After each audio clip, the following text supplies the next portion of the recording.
नमस्कार। Ellenabad breaking news में आप सभी का स्वागत है। इस वक्त हम एलनाबाद में अपने स्टूडियो में मौजूद हैं। जैसा कि आप सभी को पता है कि हरियाणा विधानसभा चुनाव का बिगुल बज चुका है और आज हमारे साथ एक ऐसे शख्स हैं जो कि आज़ाद उम्मीदवार के तौर पर मैदान में एलनाबाद विधानसभा से चुनाव लड़ने के लिए मैदान में उतर चुके हैं। जी हाँ, हम बात करेंगे विक्रम जी इंदौरा हमारे साथ मौजूद हैं जो कि एक आज़ाद उम्मीदवार के रूप में चुनाव लड़ रहे हैं। जी, सबसे पहले तो इंदौरा साहब आपका हमारे चैनल में स्वागत है। सबसे पहले तो मैं एलनाबाद ब्रेकिंग न्यूज़ देखने वाले तमाम दर्शकों को धन्यवाद करना चाहूँगा और ख़ास तौर पर आपका धन्यवाद करना चाहूँगा कि आपने स्टूडियो में मुझे समय दिया है।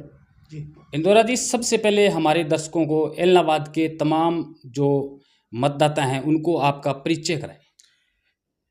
देखो, मेरा नाम विक्रम इंदौरा है। मैं पेशे से पत्रकार भी हूं और मैंने बाई इलेक्शन 2021 में भी निर्दलीय प्रत्याशी के तौर पर चुनाव लड़ा था विधानसभा का, और उसमें भी एलनाबाद की संपूर्ण जनता ने बहुत ही अथक प्रेम प्यार मेरे प्रति दिखाया था और 20 कैंडिडेट थे उस समय और मैं चौथे नंबर पर आया था। और एक बार फिर से मैं तमाम एलनाबाद जनता से अपील करना चाहता हूं कि आपका भाई, आपका बेटा एक बार फिर से एलनाबाद के चुनावी रण में कूद चुका है। एक बार फिर से मेरे को मजबूती प्रदान दें, मेरे साथ कंधे से कंधा मिला करके चलें।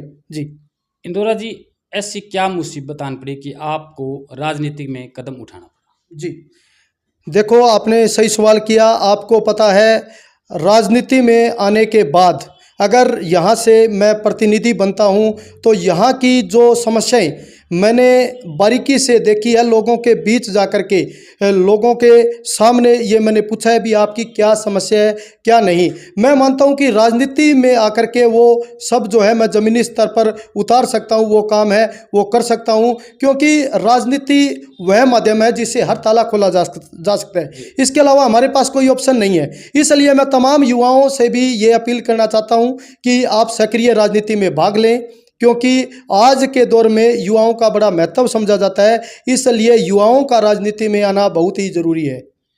इंदौरा जी, आप लोगों के बीच में जा रहे हो काफ़ी दिनों से, तो एलनाबाद में लोगों की जो समस्या है वो क्या सामने आ रही है? हालांकि पीछे बीजेपी की सरकार थी, 10 सालों से बीजेपी की सरकार है, तो आपके सामने किन जो लोग हैं वो किन मुद्दों को लेकर आपसे बातचीत कर रहे हैं? जी, असल में क्या है पत्रकार जी, आपने अच्छा सवाल किया।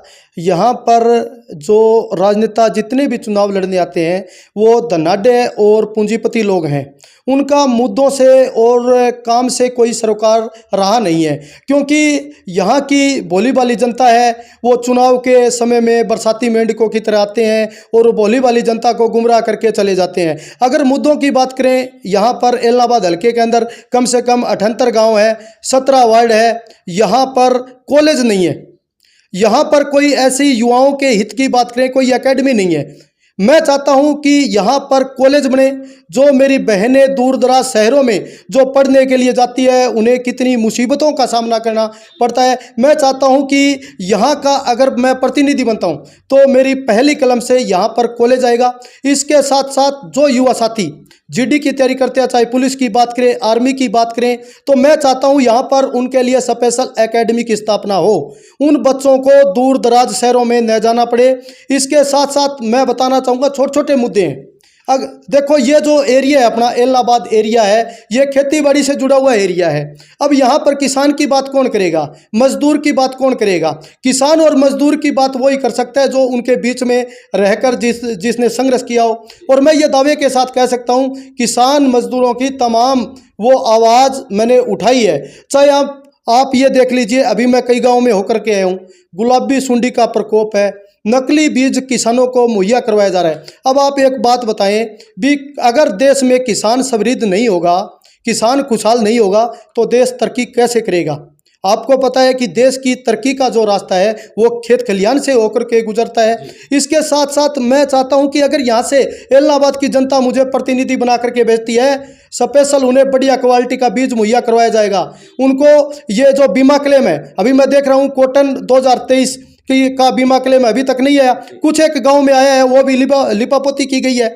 और मैं ये एलनाबाद की संपूर्ण जनता को आश्वस्त करना चाहता हूं कि आपके बीच में रहने वाले, आपके साथ संघर्ष करने वाले उस युवा कि आप ताकत बने, आपका भाई, आपका बेटा आपकी ताकत बन करके विधानसभा में आपके लिए ऐसे नियम बनाएगा कि जैसे जिस प्रकार बीमा प्रीमियम कटने की तारीख तय होती है, उसी तरीके से बीमा आने की भी तारीख तय होगी। यहाँ पर कॉलेज बनेगा, यहाँ पर एकेडमी बनेगी। इसके साथ साथ आपको पता है खेती बाड़ी में किसान के साथ साथ मजदूर का अहम रोल रहता है। मजदूरों की आज तक किसी ने कोई सुध नहीं ली। मैं चाहता हूं कि जो सांगठनिक और जो पंजीकृत मजदूर हैं, अगर घर में कोई हारी बीमारी हो जाती है, उनके घर में अगर उस मजदूर की डेथ हो जाती है, कम से कम 20 लाख रुपया सरकार राहत कोष में उस परिवार को दे।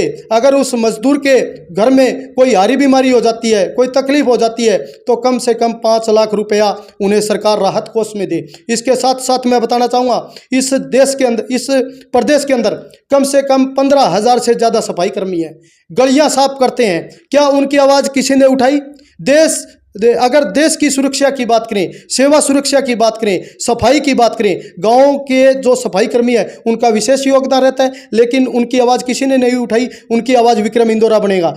हरियाणा प्रदेश के अंदर जितने भी सफाई कर्मी हैं उनको पक्का करने के लिए मैं संघर्ष करूंगा। इसके साथ साथ गांव के अंदर जो चौकीदार हैं, ये छोटे छोटे मुद्दे हैं जो किसी ने नहीं उठाए। गांव के चौकीदारों को अनेक प्रकार की सुविधाएं मिले, इसके लिए विक्रम इंदौरा प्रयासरत रहेगा। इसके साथ साथ मैं बताना चाहूँगा, हमारे हरियाणा प्रदेश के अंदर जो हमारे वन मित्र है, पूर्व में हमारे मुख्यमंत्री रहे थे मनोहर लाल खट्टर, उन्होंने कहा था कि ये हमारे वन मित्र है, इनको हम जो है अचक्यारन के अंदर भर्ती करेंगे।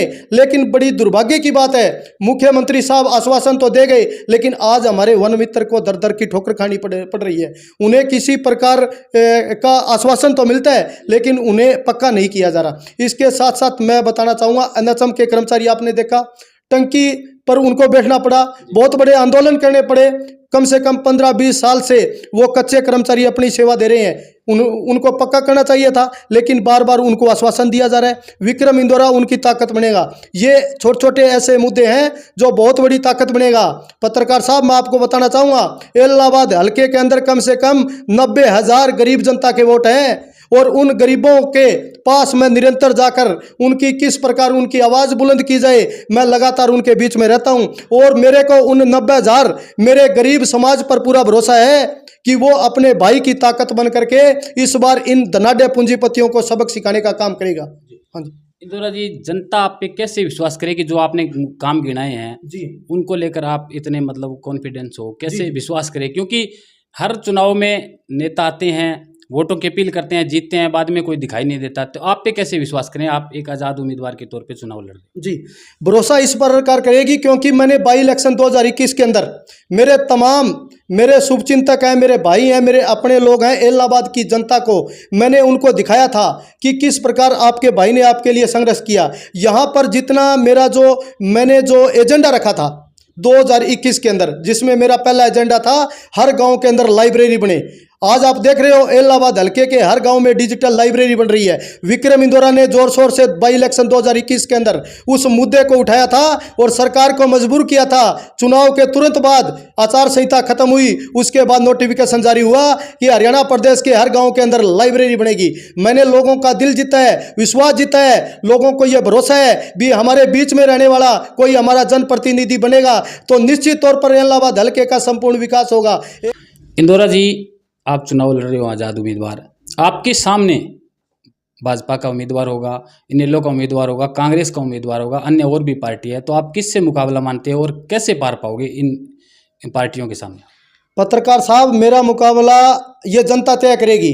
90,000 जो गरीब पिछड़े जो लोग हैं वो तय करेंगे मेरा मुकाबला किसके साथ है। बाकी मैं मेरा मुकाबला किसके साथ नहीं मानता, क्योंकि एक तरफ तो धनाढ़ पूंजीपति लोग हैं और दूसरी तरफ ये मजदूर का बेटा है। मैं मेरी इलाहाबाद हल्के की तमाम जनता को ये कहना चाहता हूँ, एक तरफ तो धनाढ़ और पूंजीपति लोग हैं जिनको आपके कामों से कोई सरोकार नहीं है, एक तरफ ये मजदूर का बेटा है जिसने बेबाकी के साथ आपकी आवाज़ को बुलंद किया है, शासन प्रशासन और सरकार तक ले जाकर के आपके मुद्दे हैं वो हल करवाए हैं। मैं ये कहना चाहता हूँ कि एक बार फिर से इस मजदूर के बेटे की ताकत बने और ये जितने भी धनाढ़ पूंजीपति लोग चुनाव लड़ रहे हैं, जो बरसाती मेंढे की तरह चुनाव के समय में आपको दिखते हैं, इनको आप सबक सिखाने का काम करो और मजदूर के बेटे को आप ताकत बन करके विधानसभा में भेजने का काम करो।